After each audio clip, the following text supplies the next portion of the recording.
ప్రతిపక్ష పార్టీలైన BRS బీజేపీలపై fire అయ్యారు మంత్రి కోమటిరెడ్డి వెంకటరెడ్డి. సొంత రాష్ట్రానికి 200 కోట్ల నిధులు కూడా తేలేని కేంద్ర మంత్రి కిషన్ రెడ్డి మాటలు అవమానకరంగా ఉన్నాయంటూ మండిపడ్డారు. కాంగ్రెస్ ప్రభుత్వం కూలిపోతోందని మాట్లాడటం సరికాదన్నారాయన. తమ పార్టీని టచ్ చేసి చూడండి అంటూ సవాల్ విసిరారు. పార్లమెంటు స్థానాల్లో గెలిచి తమ సత్తా ఏంటో చూపిస్తామన్నారు. ఇదే సందర్భంగా మాజీ సీఎం కేసీఆర్ పాలనపై విమర్శలు గుప్పించారు. బీఆర్ఎస్ బీజేపీల మధ్య చీకటి స్నేహం నడుస్తోందని ఆరోపించారు. ఈ వారంలో కేసీఆర్ ఢిల్లీకి ఎందుకు పోతుంది? కేసీఆర్ ఇండియా కూటమితో లేదు, పడదు కదా ఆయనకు.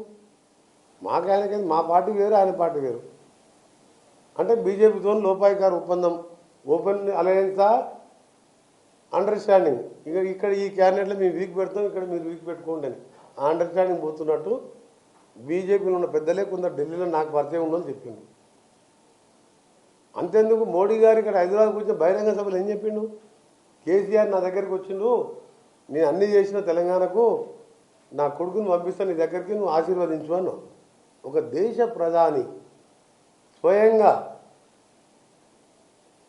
నీ ఆశీర్వాదం కావాలి నా కొడుకుని అంటే వాడు శత్రువు దగ్గరికి పోయి ఆశీర్వాదం కోరుతారా? యుద్ధం చేస్తారు. అయిపోయా అని అలయన్స్ అయిపోయింది. పార్లమెంట్ కూడా అలయన్సే పోతుంది.